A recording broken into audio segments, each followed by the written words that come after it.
Be yourself. I'm sure this is something that everyone has heard in their life at least a few times.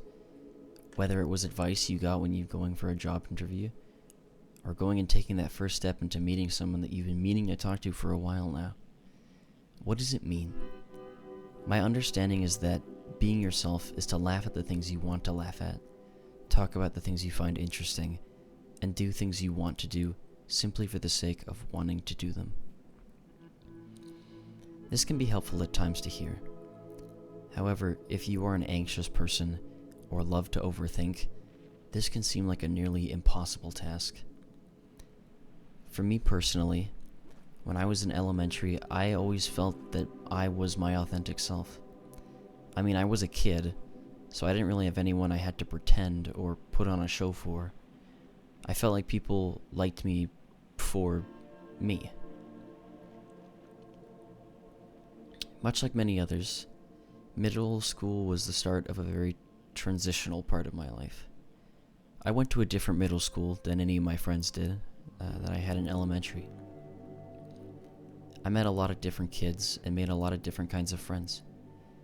With this was a new desire to be liked by my peers as fast and as much as possible, since I felt if I didn't make friends fast enough, I might end up alone in this new school.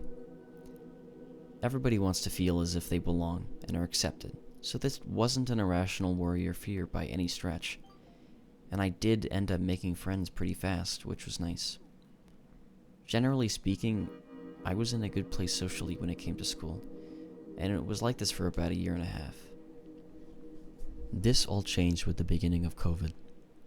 The pandemic started to get big, and the first time I had school canceled because of it was right in the middle of middle school. I won't go on about my specific experiences with COVID since everyone has their own stories and difficulties that they had to work through. However, as a result of me being stuck inside for years with just a couple of friends to talk to, I felt as though I lost my ability to socialize in any other capacity than playing video games with people. Life became so monotonous and repetitive that the only way I learned to cope was to make crude jokes and to be as loud as I possibly could. At first, it was supposed to just be that loud jokes. However, after doing this for a couple years and essentially learning how to socialize by consuming these artificial interactions and relationships online, it totally messed with my head in terms of how you're actually supposed to talk to someone. When COVID started to die down, I began high school. I was back to where I was at the beginning of middle school. I didn't have that many friends, and ultimately, I didn't want to feel alone. There was one big difference, however, compared to when I got into middle school. I didn't know how to talk to people. I literally didn't even know how to start a conversation. Do I say hi? How fast should I talk when greeting someone? Should I shake their hand? Is that an old person thing to do? Should I act tough? Should I be cool? How open should I be? I really don't want to overwhelm them. I felt as though I lost who I was before COVID. And I sort of genuinely mourn this about myself. I spent nearly 3 years of time that I should have had to learn and grow as a person, and instead that time was spent having internet bloat shot straight into my brain while severely lacking necessary life experience that would have helped shape me into a more confident and generally a more well-rounded person. I wasn't able to make friends the way I could. I was incredibly unconfident in myself, and the thought of joining clubs or getting into sports felt impossible since I could barely muster up the courage to ask my teacher to repeat a question, or, God forbid, say hi to someone in my class. This complete lack of identity I felt I had for myself ended up in this feeling of needing to conform, to be liked by everyone as fast as possible, because the only thing that felt worse than being someone you're not was being alone. However, I didn't know how to do that, so I stuck to what I knew best from COVID: being loud and obnoxious. This actually worked and made me feel like I was at least a little cool with a couple friends I had in school. It made people laugh or surprised by the things I said, and ultimately it was attention. It was miles better than being ignored. This resulted in many sleepless nights staying and worrying about how I was being perceived, because honestly, I really didn't like who I was and the way I felt I needed to carry myself in order for people to like me. I felt as though I was entirely artificial.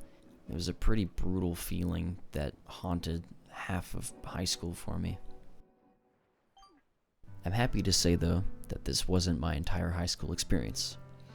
I think I just started to hate this synthetic version of myself so much that I felt I needed to start from scratch once again.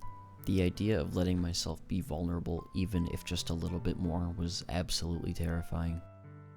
I've always been able to really listen to myself and take a leap of faith in terms of setting myself on a better path. This random push I felt by nothing but my own drive to do better was a much needed reminder that I didn't die during COVID, and that I'm still the same person I was when I was a kid.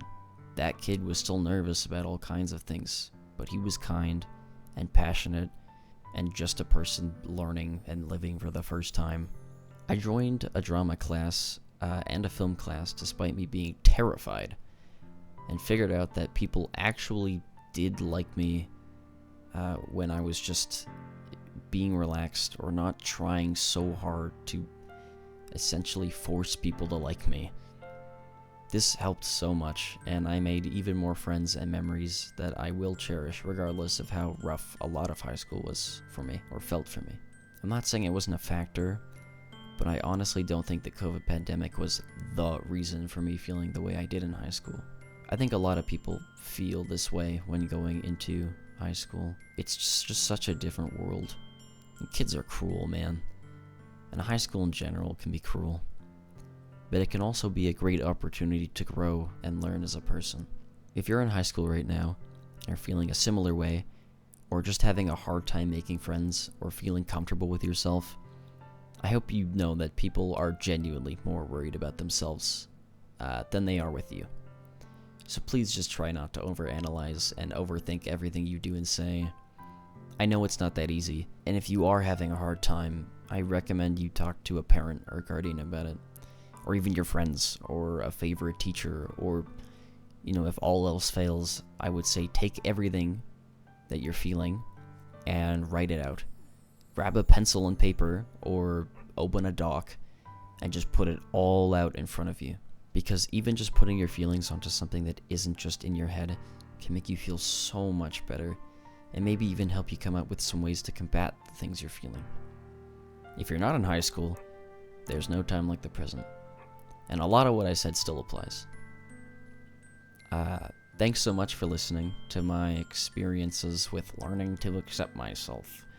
And even though I'm still miles away of where I want to be, you gotta just take life one step at a time. Again, thanks so much for watching, and please don't ever feel apologetic for being you.